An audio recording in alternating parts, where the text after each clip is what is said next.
Kedua, balasan kebaikan yang akan didapatkan oleh orang-orang beriman ketika mereka dibangkitkan nanti di padang mahsyar, sebagaimana yang kita sering dengar ya, adanya 7 golongan yang akan dinaungi oleh Allah. Balasan yang akan diterima oleh 7 golongan manusia, dinaungi oleh Allah. Nabi mengatakan ada 7 golongan yang akan dinaungi oleh Allah dengan naungan arsy-Nya. Pada hari di mana tidak ada naungan kecuali hanya naungannya semata. Diberikan naungan, artinya diberikan perlindungan dan pertolongan. 7 golongan manusia ini adalah orang yang mendapatkan balasan kebaikan. Yang pertama kata Nabi SAW, imam yang adil. Pemimpin yang adil. Yang kedua, pemuda yang tumbuh besar dalam ibadah kepada Allah. Seorang pemuda disebutkan secara khusus, bukan orang tua di sini. Yang mendapatkan naungan secara khusus yang Allah puji, Allah sanjung. Pertama, imam yang adil, mendapatkan balasan kebaikan, mendapatkan naungan, pertolongan, dan perlindungan. Yang kedua, pemuda. Seorang pemuda yang tumbuh besar dalam ibadah. Karena biasanya orang pemuda itu, mohon maaf ya, banyak dosanya.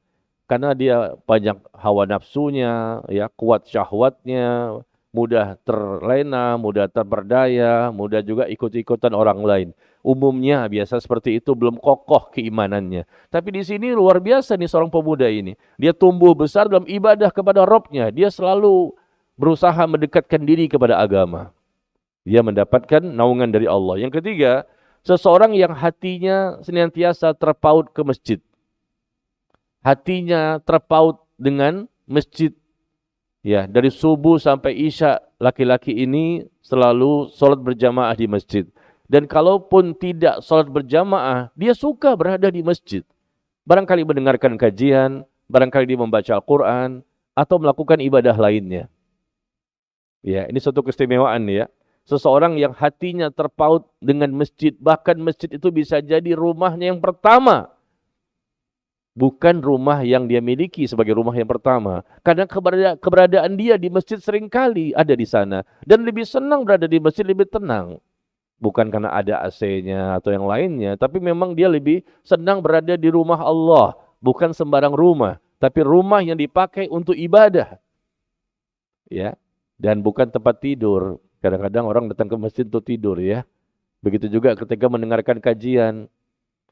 Ustadz mulai innal hamdalillah, dia juga mulai bismikallahumma amut wa ahya. Selesai kajian subhanakallahumma wa bihamdika, dia baca juga alhamdulillahilladzi ahyana ba'da ma amatana wa ilaihin nusyur. Antum tahu gak ikhwan, kenapa masjid itu lebih mudah kita untuk tidur? Di rumah barangkali susah nih, bolak-balik. Begitu ke masjid kok gampang tidur ya? Karena ketenangan itu adanya di masjid. Apalagi pas ada kajian.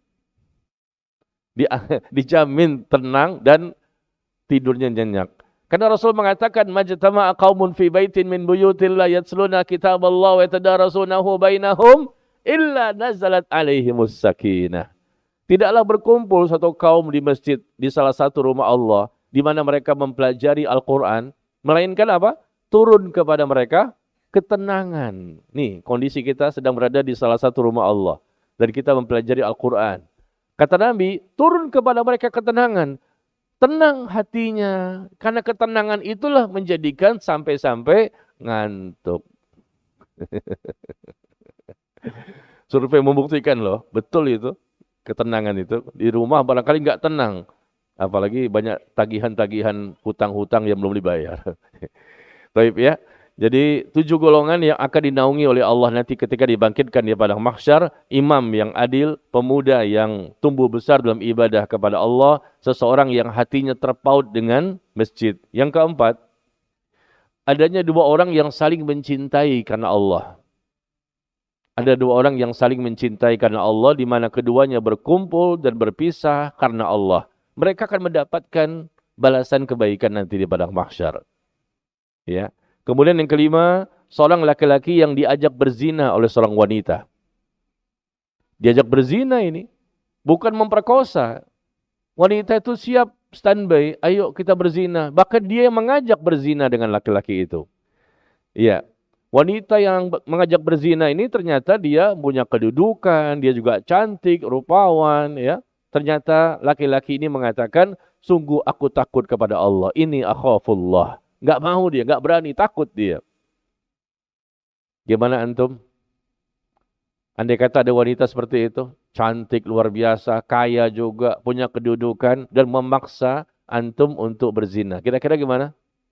Kapan lagi Ustaz? Ya, di sini kita mengatakan tidak mungkin, naudzubillah min dzalik. Tapi begitu di tempat lain, kondisi yang sangat sepi, sunyi, wah ini luar biasa. Iman kita dipertaruhkan di situ. Ya, kalau sudah memiliki rasa takut kepada Allah benar-benar selama ini terbuktikan dari hasil kajian, nggak mungkin dia berani zina, nggak berani dia berzina. Meskipun memang ada keinginan, namanya manusia, hawa nafsu, syahwat biasa saja kan. Tapi kalau betul-betul hasil ngajinya itu berhasil, ya tambah iman, tambah rasa takut, tambah ilmu, tambah rasa takut, nggak mungkin dia berani berzina. Apakah dia punya istri ataupun belum punya istri? Nah, orang seperti ini karena punya rasa takut kepada Allah dan terbukti keimanan dan rasa takutnya, akhirnya dia pun akan diberikan naungan oleh Allah nanti ketika dibangkitkan pada hari kiamat. Yang keenam, golongan yang keenam yang mendapatkan naungan dari Allah tabaraka wa taala, seseorang yang bersedekah lalu merahasiakan sedekahnya sehingga tangan kirinya tidak mengetahui apa yang diinfakkan oleh tangan kanannya. Dia ingin berusaha supaya ikhlas. Apa yang diberikan dengan tangan kanan tidak diketahui oleh tangan kiri. Ini maksudnya gambaran orang yang ikhlas. Bukan ria, pamer sana, pamer sini, ingin supaya tampil di sosial media. Infaknya betul-betul ikhlas karena Allah. Dan Rasul tidak menyebutkan jumlahnya berapa. Intinya adalah seseorang yang bersedekah lalu dia merahasiakan sedekahnya. Meskipun sedikit. Asalkan sedekah itu dari niat yang ikhlas dan hartanya halal. Hanya dua. Niatnya ikhlas ketika berinfak dan hartanya harta yang halal. Satu lagi yang ketiga yang terakhir. Yaitu diberikannya uang itu kepada ya orang-orang yang benar. Bukan untuk maksiat. Tapi untuk ya berinfak kepada orang-orang yang membutuhkannya dalam kebaikan. Ya, Taib. Ini ternyata luar biasa ya. Maka sama-sama nih, ayo kita bersedekah dan berinfak ya dengan ikhlas. Yang ketujuh, yang terakhir yang mendapatkan naungan dari Allah tabaraka wa taala dengan naungan arsy-Nya nanti ketika dibangkitkan pada hari kiamat, yaitu orang yang berzikir kepada Allah di waktu sunyi, sepi, tidak ada orang, lalu berlinanglah air matanya. Dia meneteskan air mata karena rasa takut, rasa cinta, rasa rindu kepada Allah tabaraka wa taala. Ya, jadi sendirian ya. Mungkin di rumah, mungkin di mana saja, mungkin di mobil, sedang mengendarai mobil, tiba-tiba tes air matanya ya tertumpah di situ. Kenapa? Karena dia memiliki rasa takut barangkali kepada Allah, rasa rindu, rasa cinta, dan yang lain-lainnya. Nah, inilah 7 golongan yang Rasul sebutkan dalam satu hadis yang dikeluarkan oleh Imam Al-Bukhari dan Imam Muslim, hadis dari sahabat Abu Hurairah.